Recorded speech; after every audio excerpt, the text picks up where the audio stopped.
Hello बच्चों, कैसे हैं आप। आज हम कक्षा 6 विषय हिंदी मल्हार के पाठ 7 जिसका नाम है जलाते चलो। तो इस पाठ के हम सभी प्रश्न उत्तरों को देखने वाले हैं। कवि से परिचय। अभी आपने जो कविता पढ़ी है उसे हिंदी के प्रसिद्ध कवि द्वारिका प्रसाद माहेश्वरी ने लिखा है। बाल साहित्य के चर्चित रचनाकारों में द्वारिका प्रसाद माहेश्वरी का नाम प्रमुखता से लिया जाता है, अर्थात इन्होंने बच्चों के लिए साहित्य काफ़ी मात्रा में लिखा है। उन्होंने बच्चों के लिए बहुत सी रचनाएं लिखी हैं। उनके द्वारा लिखित हम सब सुमन एक उपवन के जैसे गीत आज भी बहुत लोकप्रिय हैं। पाठ से मेरी समझ से क्या है कि नीचे दिए गए प्रश्नों का सटीक उत्तर कौन सा है, तो उसके सामने तारा या स्टार बनाइए। यानी कि जो बिल्कुल सही उत्तर है उसके सामने स्टार या तारा बनाइए। पहला है, निम्नलिखित में से कौन सी बात इस कविता में मुख्य रूप से कही गई है। भलाई के कार्य करते रहना, दीपावली के दीपक जलाना, बल्ब आदि जलाकर के अंधकार दूर करना, या फिर तिमिर मिलने तक नाव चलाते रहना। तो इसमें जो सही है, बिल्कुल सटीक बात है, उसके आगे हमें स्टार या तारा बनाना है। तो देखिए, भलाई के कार्य करते रहना, यह कथन बिल्कुल सत्य है। तो इसके सामने देखिए यह स्टार बना दिया गया है। यानी कि पहला वाला जो है कि भलाई के कार्य करते रहना, ये बिल्कुल सही है। तो यहाँ पर देखिए ये उत्तर में लिख दिया है भलाई के कार्य करते रहना। प्रश्न 2 है कि जला दीप पहला तुम्ही ने तिमिर की चुनौती प्रथम बार स्वीकार की थी। यह वाक्य किससे कहा गया है। तूफान से, मनुष्यों से, दीपकों से, या फिर तिमिर से। तो किससे कहा गया है, क्या है उत्तर इसका, मनुष्यों से। तो देखिए इसके आगे हमने स्टार बना दिया है यह लाल रंग से, और उत्तर है यहाँ पर मनुष्यों से। ख है, अब अपने मित्रों के साथ में चर्चा कीजिए और कारण बताइए कि आपने ये उत्तर ही क्यों चुने। तो उत्तर है कि हमने उपरोक्त उत्तर इसलिए चुने क्योंकि इस कविता में अंधेरा मिटा करके उजाला फैलाने की बात की गई है, अर्थात भलाई के कार्य करने की बात की गई है। दूसरा, इस कविता में मनुष्यों के द्वारा ही पहला दिया जलाने की बात की गई है। तो इसलिए हमने ये उत्तर ही चुने हैं। मिलकर के करें मिलान। कविता में से चुनकर कुछ शब्द यहाँ दिए गए हैं। अपने समूह में इन पर चर्चा कीजिए और इन्हें इनके सही अर्थों या संदर्भों से मिलाइए। इसके लिए आप शब्दकोश, इंटरनेट या अपने शिक्षकों की सहायता ले सकते हैं। तो यहाँ पर देखिए ये शब्द दिए गए हैं और इधर इनके अर्थ या संदर्भ दिए गए हैं, लेकिन इन्हें हमें इनके साथ उचित शब्दों को उनके अर्थ या संदर्भ के साथ में मिलान करना है। तो इन सभी शब्दों का इनके अर्थ और संदर्भ के साथ में उचित मिलान हम देखते हैं। तो देखिए शब्द है अमावस। तो इसका अर्थ या संदर्भ क्या है। अमावस क्या है, अमावस्या जिस रात आकाश में चंद्रमा दिखाई नहीं देता है, तो उसको क्या कहते हैं, अमावस। फिर है पूर्णिमा। पूर्णमासी वह तिथि जिस रात को चंद्रमा पूरा दिखाई देता है, यानी कि फुल मून डे, और इसको क्या कहते हैं, नो मून डे, जिस दिन चंद्रमा आकाश में बिल्कुल दिखाई नहीं देता है तो वह अमावस्या, और जिस दिन चंद्रमा रात में पूरी तरह से दिखाई देता है वह पूर्णिमासी, पूर्णिमा या फिर फुल मून डे। उसके बाद है विद्युत दिए। विद्युत दिए का अर्थ है कि विद्युत दिए अर्थात बिजली से जलने वाले दीपक, बल्ब आदि उपकरण। फिर है नंबर 4 पे युग। युग का अर्थ है कि समय, काल, युग संख्या में 4 माने गए हैं। सत्ययुग यानी कि सतयुग, त्रेता युग, द्वापर युग और कलयुग। तो इस तरह से ये शब्दों का उनके बिल्कुल सही उनके अर्थ या संदर्भों के साथ में मिलान है। पंक्तियों पर चर्चा। कविता में से चुनकर के कुछ पंक्तियाँ नीचे दी गई हैं।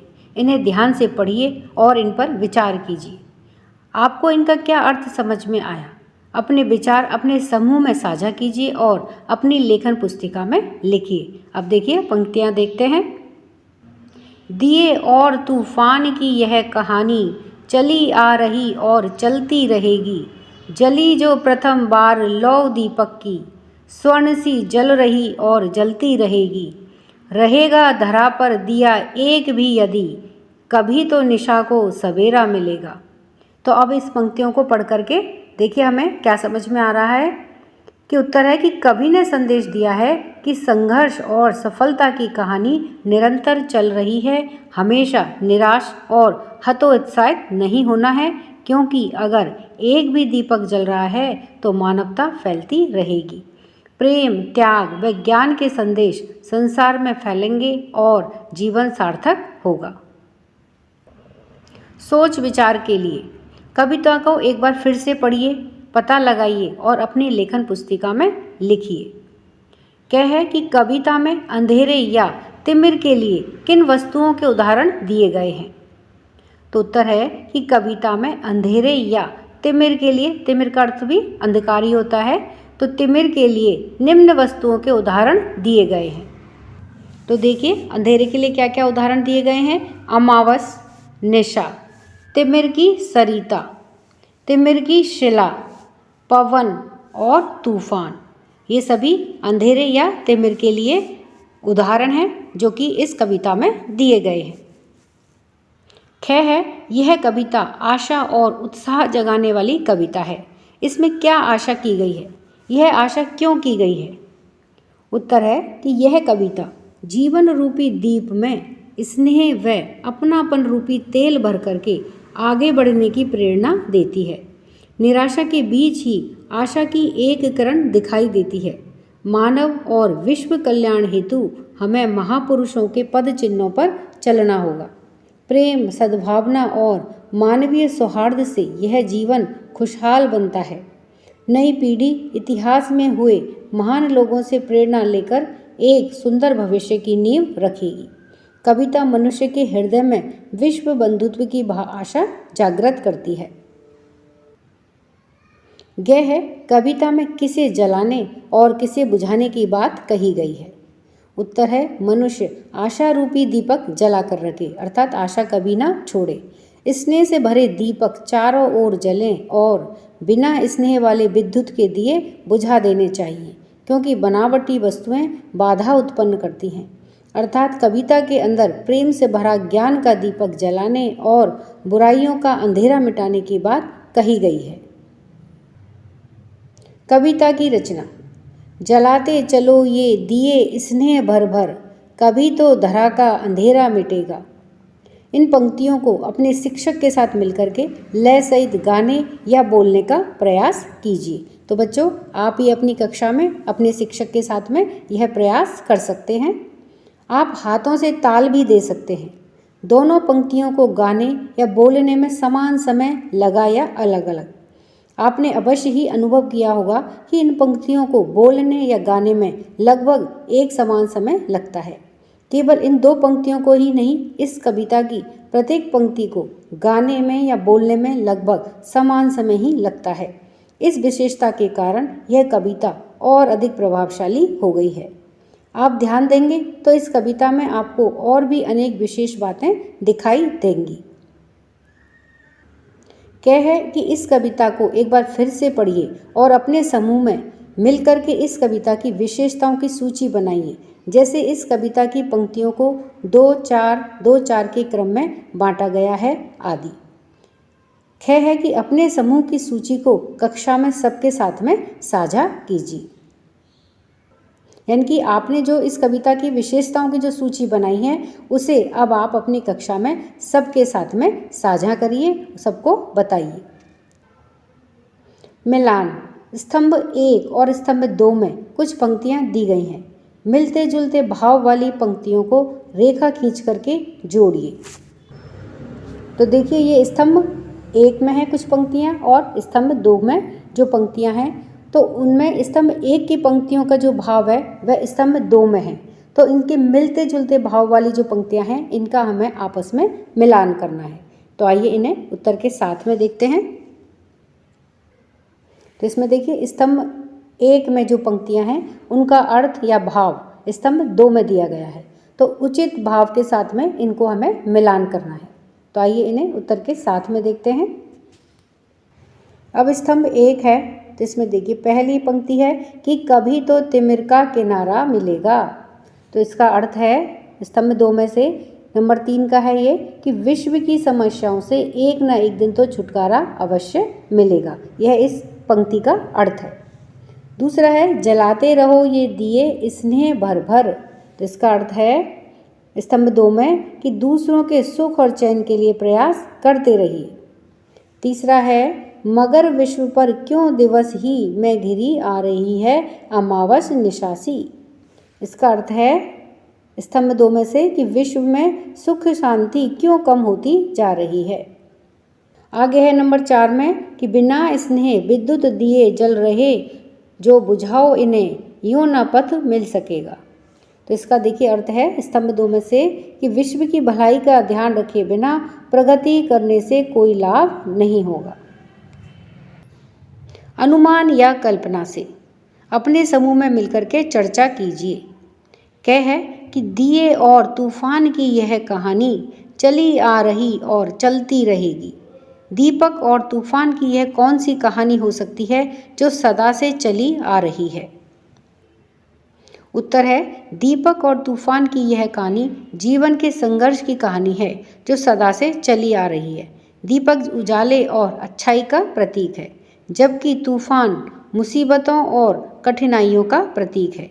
यह कहानी इस बात का प्रतीक है कि चाहे कितनी भी कठिनाइयाँ या मुसीबतें आएं, हमें हार नहीं माननी चाहिए और अपने उद्देश्य की ओर लगातार बढ़ते रहना चाहिए। संघर्ष की यह कहानी हमेशा से चलती आ रही है और हमेशा चलती रहेगी। ख है जली जो प्रथम बार लौ दीप की, स्वर्ण सी जल रही और जलती रहेगी। दीपक की यह सोने जैसी लौ क्या हो सकती है जो अनगिनत सालों से जल रही है। उत्तर है दीपक की सोने जैसी यह लौ अच्छाई, भलाई, ज्ञान और सच्चाई का प्रतीक हो सकती है जो बहुत सालों से चलती आ रही है।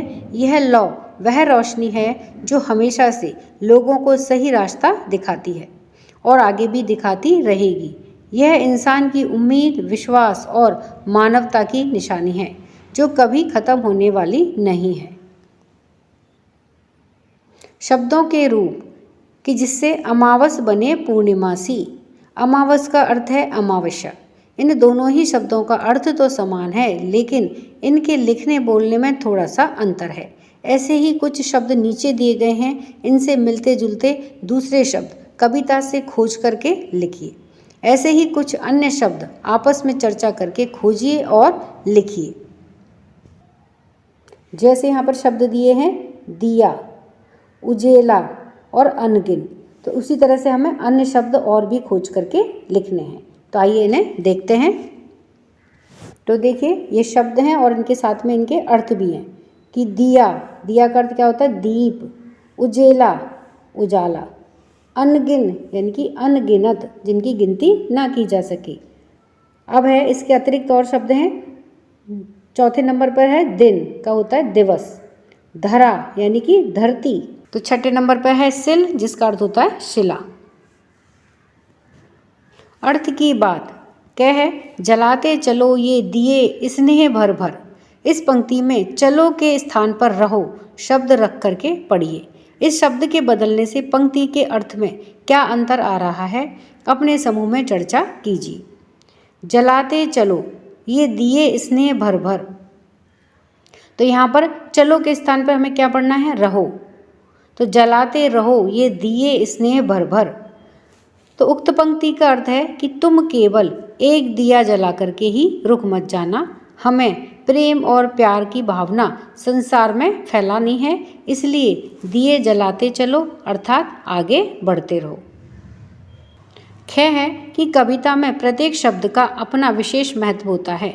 यदि वे शब्द बदल दिए जाएं तो कविता का अर्थ भी बदल सकता है और उसकी सुंदरता में भी अंतर आ सकता है। नीचे कुछ पंक्तियां दी गई हैं। पंक्तियों के सामने लगभग समान अर्थों वाले कुछ शब्द दिए गए हैं। आप उनमें से वह शब्द चुनिए जो उस पंक्ति में सबसे उपयुक्त रहेगा। तो देखिए नंबर 1 पर है जैसे बहाते चलो, और यहाँ पर यह रिक्त स्थान है। तुम वह निरंतर, कभी तो तिमिर का, और यहाँ पर यह रिक्त स्थान है मिलेगा। अब ये हमें रिक्त स्थान कहाँ से भरने हैं, यहाँ पर देखिए लिखा हुआ है नैया, नाव या नौका। तो इन तीनों में से जो सबसे उपयुक्त है शब्द वह हमें यहाँ पे भरना है। उसी प्रकार से ये 3 है, तट, तीर और किनारा। तो इन तीनों में से जो उपयुक्त है वह हमें इस रिक्त स्थान में भर करके इस पंक्ति को पूरा करना है, और फिर ये देखना है कि क्या इसके अर्थ में कुछ परिवर्तन आता है क्या। तो आइए अब इन्हें उत्तर के साथ में देखते हैं। तो उत्तर में पहला है कि बहाते चलो, और यहाँ पर देखिए ये रिक्त स्थान था जिसमें से हमने क्या भरा है, नैया। तुम वह निरंतर, तो इसमें तीनों में से क्या उपयुक्त है, नैया, नाव और नौका। इन तीनों में से नैया, तो बहाते चलो नैया, तुम वह निरंतर। कभी तो तिमिर का, और तट, तीर और किनारा, इसमें से सबसे उपयुक्त क्या है, किनारा। कभी तो तिमिर का किनारा मिलेगा। दूसरा है रहेगा, और यहाँ पर देखिए रिक्त स्थान है, पर दिया एक भी यदि। तो इन तीनों में से भरना है हमें धरा, धरती और भूमि। तो इन तीनों में से जो उपयुक्त है वो कौन सा है, धरा। ये तीनों ही पृथ्वी के पर्यायवाची हैं, तो यहाँ पर क्या है उपयुक्त, धरा। तो रहेगा धरा पर, दिया एक भी यदि, कभी तो निशा को सवेरा मिलेगा। तो ये रिक्त स्थान था सवेरा, सवेरा की हमने क्या भरा है, यहाँ पर सवेरा भरा है, और यह है हमें प्रातः, सुबह या सवेरा। इन तीनों में से छांट करके जो उपयुक्त है वह हमें यहाँ पर भरना है। फिर है नंबर 3 में कि जला दीप पहला तुम्हीने, और यहाँ पर ये रिक्त स्थान है की। तो इस रिक्त स्थान में हमें क्या भरना है, अंधकार, तिमिर और अंधेरे। इन तीनों में से एक उपयुक्त शब्द भरना है, और वह उपयुक्त शब्द क्या है, तिमिर। तो जला दीप पहला तुम्हीने तिमिर की। उसके बाद है चुनौती, और ये रिक्त स्थान है वार स्वीकार की थी। तो ये देखिए प्रथम, अव्वल और पहली। तो इन तीनों में से हमें एक उपयुक्त शब्द भरना है, तो वो क्या है, प्रथम। तो रिक्त स्थान में क्या आ जाएगा, प्रथम। तो चुनौती प्रथम बार स्वीकार की थी। प्रतीक कह, कभी तो निशा को सवेरा मिलेगा। निशा का अर्थ है रात, और सवेरा का अर्थ है सुबह। आपने अनुभव किया होगा कि कविता में इन दोनों ही शब्दों का प्रयोग रात और सुबह के लिए नहीं किया गया है। अपने समूह में चर्चा करके पता लगाइए कि निशा और सवेरा का इस कविता में क्या क्या अर्थ हो सकता है। तो संकेत दिया है कि निशा से जुड़ा है अंधेरा और सवेरे से जुड़ा है उजाला। तो आइए अब उत्तर देखते हैं। तो देखिए जैसे निशा का है सवेरा, अंधेरा का क्या होगा, उजाला, बुराई का अच्छाई, अज्ञान का ज्ञान, और द्वेष का प्रेम। ख है कि कविता में से चुनकर कुछ शब्द नीचे दिए गए हैं, अपने समूह में मिलकर इन पर चर्चा कीजिए और इन्हें उपयुक्त स्थान पर लिखिए। तो यहाँ पर देखिए ये बॉक्स दिया गया है जिसके अंदर कुछ शब्द दिए गए हैं कविता में से लेकर के। अब इन शब्दों के ऊपर हमें हमारे समूह में चर्चा करनी है और इन्हें उपयुक्त स्थान पर लिखना है। तो आइए इन्हें उत्तर के साथ में देखते हैं। तो यहाँ पर जैसे देखिए सवेरा दिया गया है, और यहाँ पर ये बादलों के जैसे ये खाली स्थान बनाए गए। तो इनमें हमें सवेरा से संबंधित जितने भी शब्द होते हैं जो इस कविता में आए हैं या और जो हो सकते हैं वह हमें इस रिक्त स्थानों में हमें भरने हैं।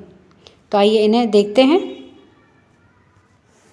तो यहाँ पर देखिए शब्द है सवेरा, तो इसको हम ज्योति का अर्थ भी सवेरा होता है, दिए यह भी सवेरा का ही संकेत है, दिवस, किनारा, उजेला, पूर्णिमा, लौ, जलना और स्वर्ण, ये सभी सवेरा से संबंधित शब्द हैं।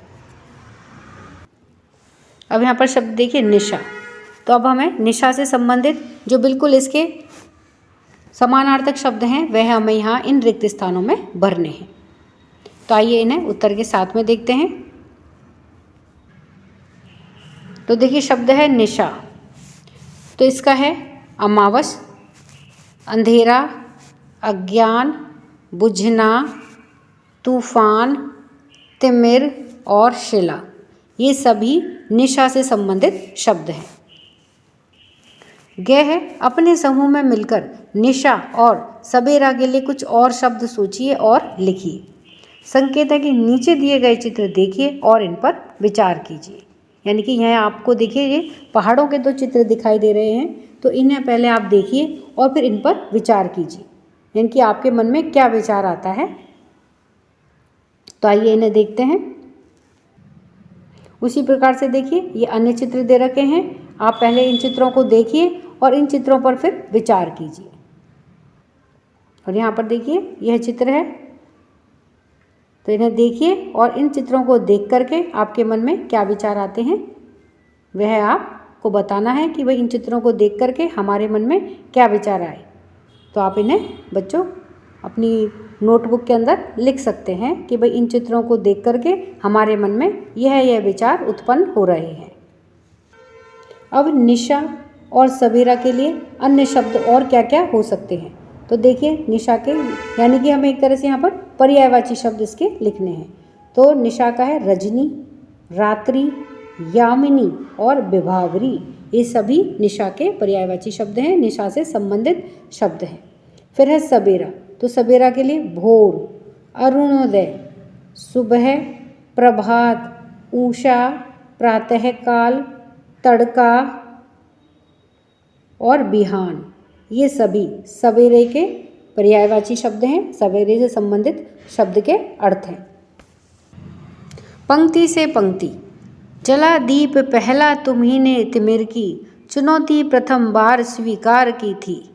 कविता की इस पंक्ति को वाक्य के रूप में इस प्रकार से लिख सकते हैं। तुम्ही ने पहला दीप जला, तिमिर की चुनौती प्रथम बार स्वीकार की थी। अब नीचे दी गई पंक्तियों को इसी प्रकार से वाक्यों के रूप में लिखिए, यानी कि पहले तो पंक्तियां कविता के रूप में लिखी हुई हैं, अब इन पंक्तियों को हमें वाक्य के रूप में लिखना है। तो जैसे पहली है कि बहाते चलो नाव तुम वह निरंतर, तो इसको हमको अब क्या है जो कविता की पंक्ति है इसे हमें वाक्य के रूप में लिखना है। तो उत्तर है कि तुम नाव निरंतर बहाते चलो। नंबर 2 है जलाते चलो ये दिए स्नेह भर भर। तो अब इस पंक्ति का क्या अर्थ होगा, इस पंक्ति का हमें वाक्य के रूप में लिखना है कि स्नेह भर भर ये दिए जलाते चलो। तीसरा है बुझाओ इन्हें यो ना पथ मिल सकेगा। तो अब इसे देखिए वाक्यों में कैसे लिखेंगे कि इन्हें यूं बुझाने से पथ ना मिल सकेगा।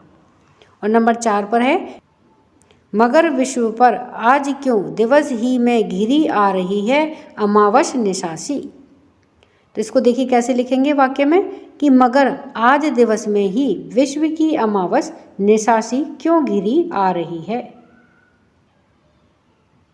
सा सी से का प्रयोग, घिरी आ रही है अमावस निशासी, स्वर्ण सी जल रही और जलती रहेगी।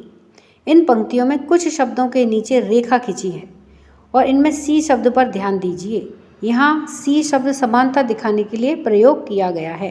सा सी से का प्रयोग जब समानता दिखाने के लिए किया जाता है तो इनसे पहले योजक चिन्ह का प्रयोग किया जाता है। तो देखिए यहाँ पर यह रेखांकित किया है निशासी। तो जब भी सी का या सा से सी का प्रयोग किया जाता है तो जिस भी शब्द के साथ में किया जाता है वो तो उन दोनों के बीच में यहाँ पर देखिए एक योजक चिन्ह का प्रयोग किया जाता है। योजक चिन्ह ये ऐसी वाली जो लाइन होती है इसको क्या कहते हैं, योजक चिन्ह, दोनों को जोड़ता है ये। तो निशा सी, स्वर्ण सी, तो इस तरह से इन दोनों के बीच में योजक चिन्ह का प्रयोग किया गया है। अब आप भी विभिन्न शब्दों के साथ में यानी कि सा सी से का प्रयोग करते हुए अपनी कल्पना से 5 वाक्य अपनी लेखन पुस्तिका में लिखिए। यानी कि अब हमें भी 5 वाक्य ऐसे बनाने हैं जिसमें सा सी या से का प्रयोग किया गया हो। तो बच्चों आप अपनी कल्पना से लिखिए, पर हमने आपकी सुविधा के लिए देखिए यहाँ पर वाक्य बना के दिए हैं। तो उत्तर है कि सा सी से का प्रयोग समानता दर्शाने के लिए किया जाता है, यानी कि किसी से निशा सी तो उसकी जैसी समानता दिखाने के लिए किया गया है। इस प्रकार के वाक्य निम्नलिखित हैं। तो देखिए वाक्य है जैसे पहला कि वह शेर सा अदम्य साहसी है। कैसा है वह? शेर सा। तो दोनों के बीच में योजक चिन्ह का प्रयोग किया गया है। नंबर 2 है उसकी आवाज़ कोयल सी मधुर है। फिर है नंबर 3 पर वह शहद सी मीठी बातें करता है। 4 पर है उसके दांत मोतियों से हैं। कैसे हैं? मोतियों से हैं। फिर है नंबर 5 उसकी मुस्कान मनमोहक सी है, अर्थात मन को मोहने वाली ऐसी है। तो दोनों के बीच में योजक चिन्ह का प्रयोग किया गया है। तो इस तरह से सा सी से का प्रयोग करते हुए आप और भी अन्य वाक्य बना सकते हैं। पाठ से आगे आपकी बात कह है रहेगा धरा पर दिया एक भी यदि, कभी तो निशा को सवेरा मिलेगा। यदि हर व्यक्ति अपना कर्तव्य समझ ले और दूसरों की भलाई के लिए कार्य करे तो पूरी दुनिया सुंदर बन जाएगी। आप भी दूसरों के लिए प्रतिदिन बहुत से अच्छे कार्य करते होंगे। अपने उन कार्यों के बारे में बताइए।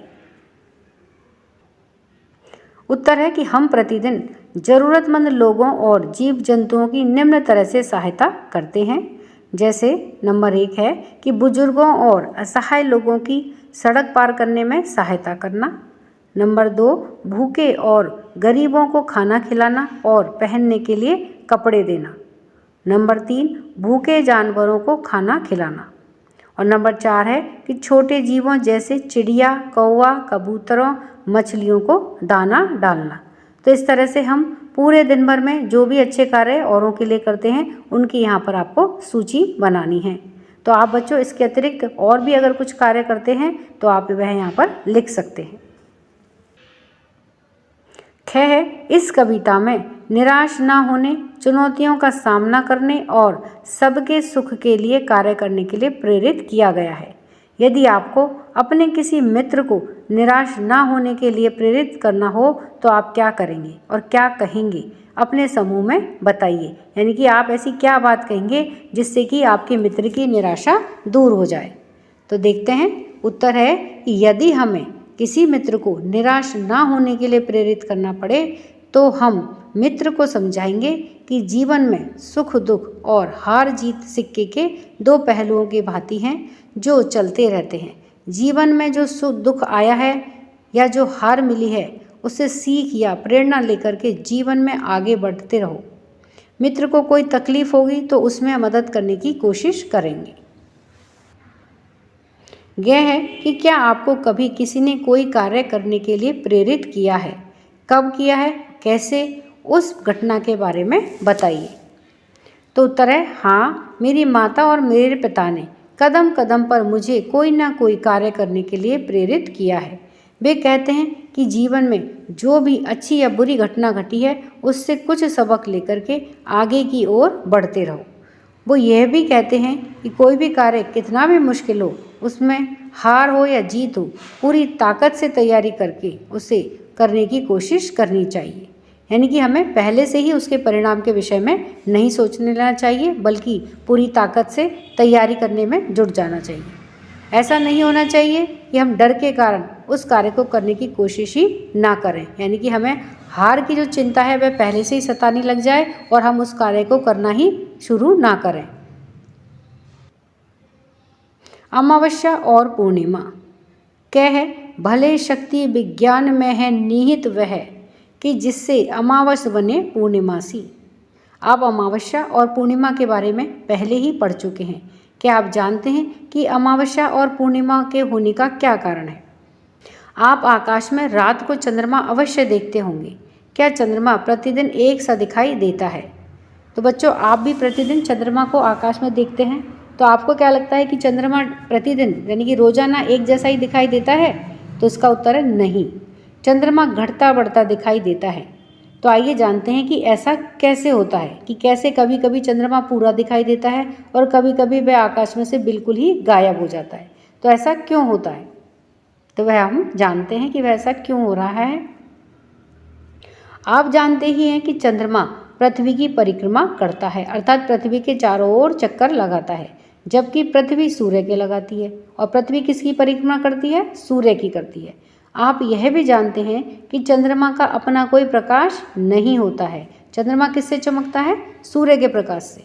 वह सूर्य के प्रकाश से ही चमकता है, लेकिन पृथ्वी के कारण सूर्य के कुछ प्रकाश को चंद्रमा तक जाने में रुकावट आ जाती है। इससे पृथ्वी की छाया चंद्रमा पर पड़ती है, जो प्रतिदिन घटती बढ़ती रहती है। सूरज का जो प्रकाश बिना रुकावट के चंद्रमा तक पहुंच जाता है, उसी से चंद्रमा चमकदार दिखता है। इसी छाया और उजले भाग की आकृति में आने वाले परिवर्तन को चंद्रमा की कला कहते हैं। कला अर्थात जैसे जैसे चंद्रमा पर प्रकाश घटता जाता है या फिर बढ़ता जाता है, तो यह क्या कहलाता है? चंद्रमा की कलाएं कहलाता है। चंद्रमा की कला धीरे धीरे बढ़ती रहती है और पूर्णिमा की रात तक चंद्रमा पूरा दिखने लग जाता है, अर्थात सूर्य का जो प्रकाश है वह पूरी तरह से चंद्रमा पर पड़ने लग जाता है, जिससे कि वह पूरी तरह से चमकदार दिखता है। इसके बाद में कला धीरे धीरे घटती रहती है, अर्थात चंद्रमा के ऊपर जो प्रकाश पड़ रहा है वह धीरे धीरे घटना शुरू हो जाता है, कम होना शुरू हो जाता है और अमावस्या वाली रात को चांद दिखाई नहीं देता है, अर्थात उस दिन चंद्रमा का जो पर प्रकाश, सूर्य का जो प्रकाश है वह बिल्कुल भी नहीं पड़ता है, इसलिए चंद्रमा बिल्कुल काला या बिल्कुल दिखाई नहीं देता है।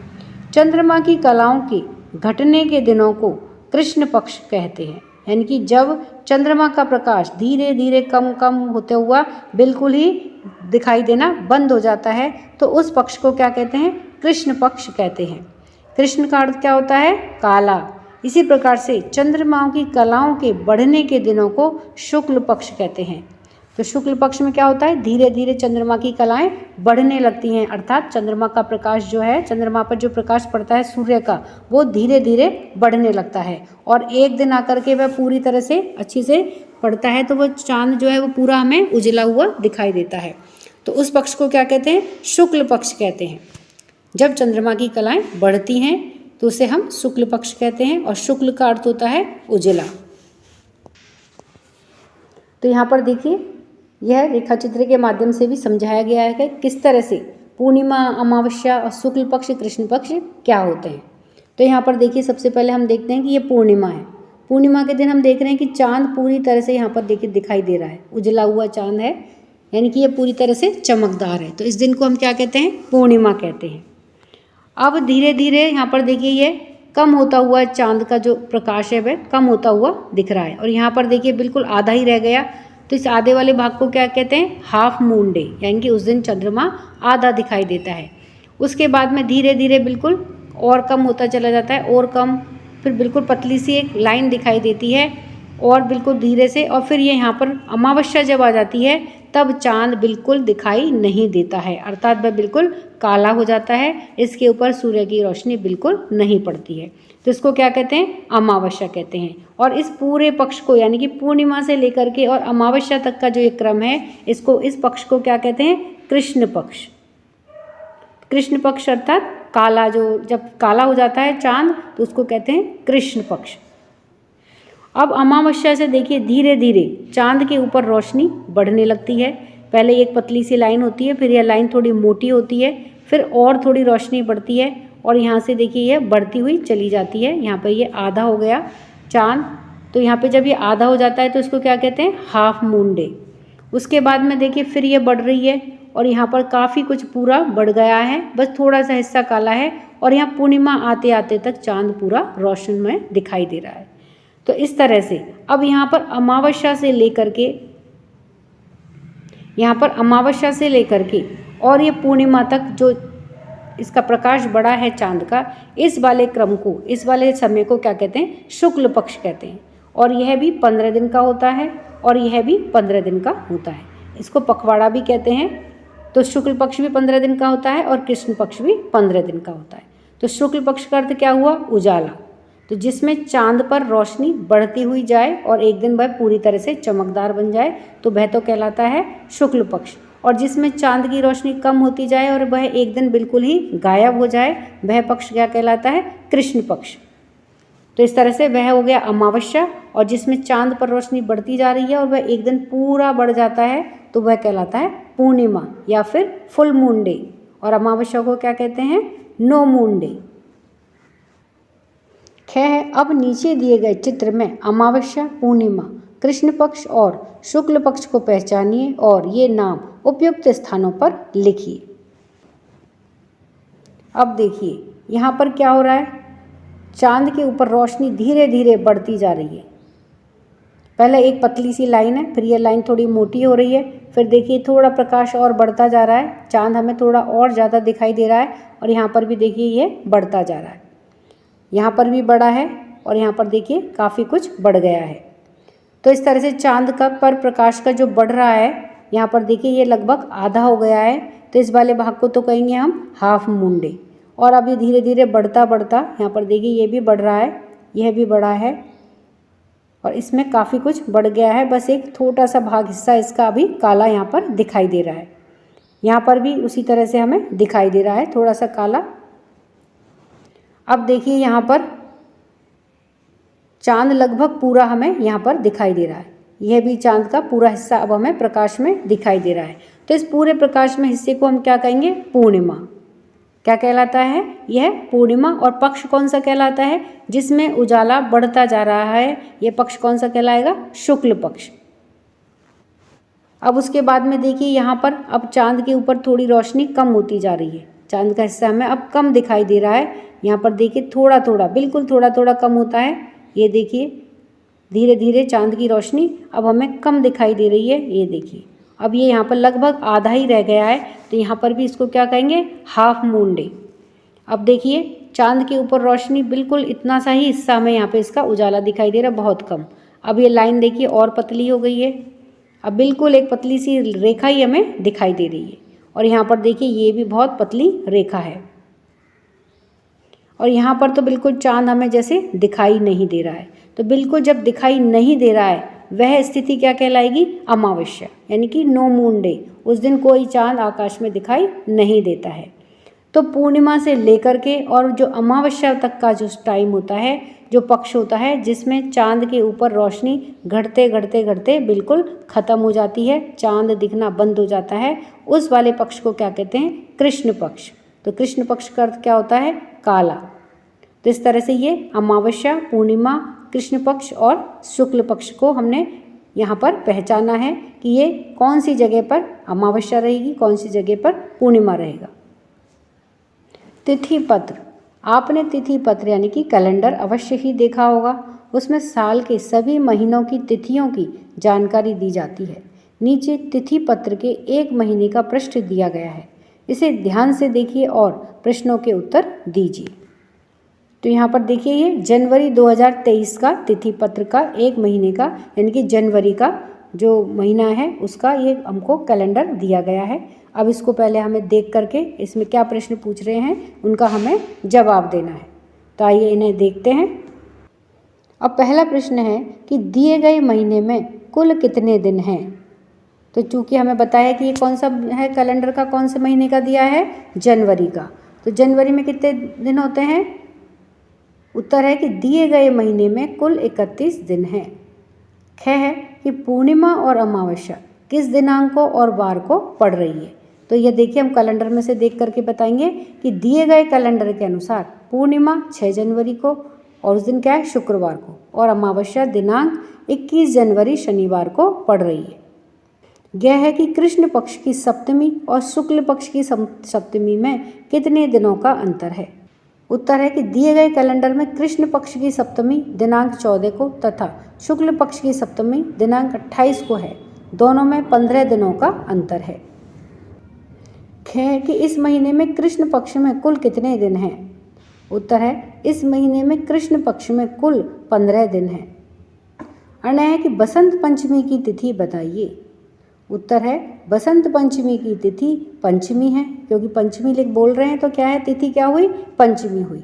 और दिनांक क्या है? 26 है तथा वार गुरुवार है। तो इन सभी प्रश्नों का उत्तर हम कैलेंडर देख करके दे सकते हैं और ये हमने कैलेंडर में से सारे उसके प्रश्नों के जवाब दिए हैं।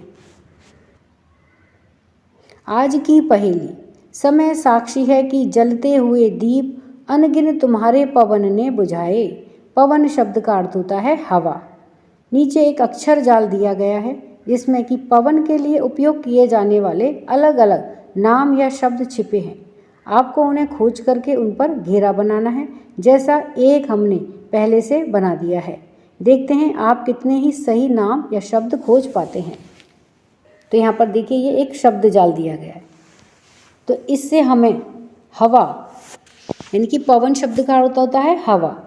तो एक हमें यहाँ पर देखिए ये करके दिया हुआ है उदाहरण के तौर पर कि पवन का अर्थ होता है हवा। तो इस तरह से इस शब्द जाल में से हमें और भी पवन के जो पर्यायवाची शब्द हैं उनको हमें खोज करके उनके ऊपर इस तरह से गोला बनाना है। तो आइए देखते हैं बच्चों, आप भी करिए, पहेली करने में बहुत मज़ा आता है। तो देखिए एक तो हवा हो गया, फिर है पवन, पवन के ऊपर देखिए गोला लगाया हुआ है। उसके अतिरिक्त पवन को और क्या कहते हैं, बयार। उसके अलावा समीर, समीर का अर्थ क्या होता है, हवा या पवन। और एक है यहाँ पर देखिए मारुत, मारुत यानी भी हवा ही होता है, यह भी पवन का ही पर्यायवाची है।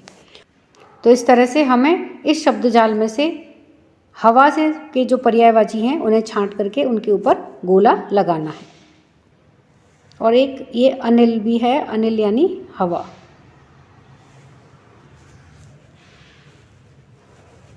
तो इस तरह से हमने लगभग इसमें से सारे शब्दों को खोज लिया है जो पवन के या हवा के पर्यायवाची शब्द हैं।